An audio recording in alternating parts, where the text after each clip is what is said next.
SecondFi to win down. After 2.6 milliarders, ADA theft exposes wallet flaw.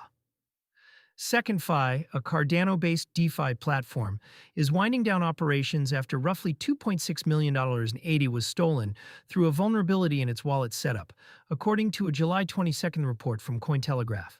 Affected users are still waiting on the recovery tooling the team said it would ship, leaving the platform's closure and the return of funds on two separate uncertain timelines. The theft and the shutdown together make this less a single incident and more a case study in how quickly a small DeFi project can go from operating to unwinding once the trust in its custody breaks. The flaw sat in the wallet layer, not the market. The reported cause was a wallet vulnerability rather than a bad trade, an Oracle manipulation, or a governance attack. That distinction matters.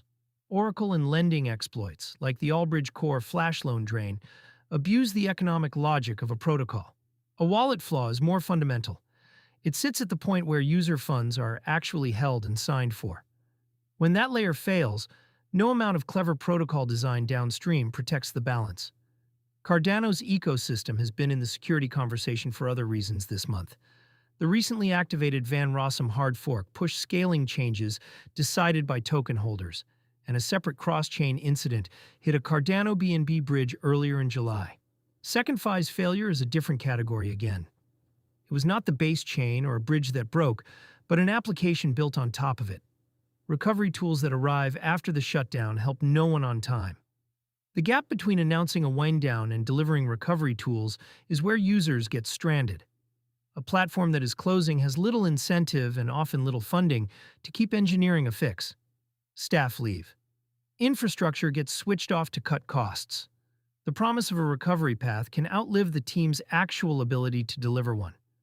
For users, the practical problem is that funds tied up in a closing protocol are neither clearly lost nor clearly recoverable. They exist in a limbo that can last months. History here is not encouraging. When Celsius collapsed, its users spent years in bankruptcy proceedings, and the Celsius co-founders only recently reached a $6 million FTC settlement that did little for individual depositors. SecondFi is far smaller, but the structure of the weight is similar. Custody design is the real lesson for card and wallet users. The SecondFi story lands on a point that matters well beyond one Cardano app. Where your assets sit and who controls the keys determines your exposure when something breaks. Custodial platforms concentrate that risk in the provider. If the provider is hacked or becomes insolvent, your balance moves with it.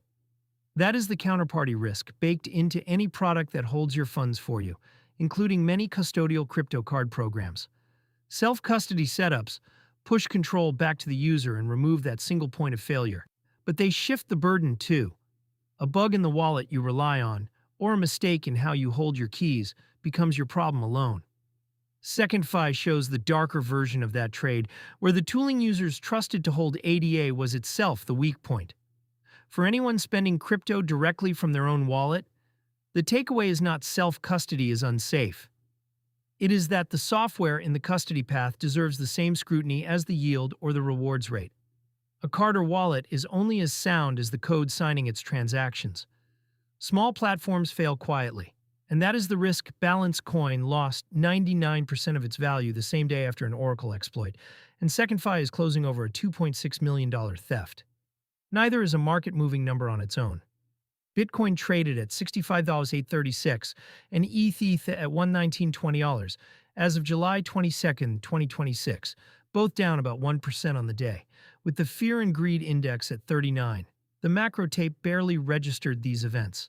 That is precisely the danger. Small platform failures do not show up in the price of major assets, so they are easy to overlook until you are the user waiting on a recovery tool that may never ship. Due diligence on where funds are held is not a headline activity. It is the unglamorous work that decides whether a bad week for a protocol becomes a bad year for you.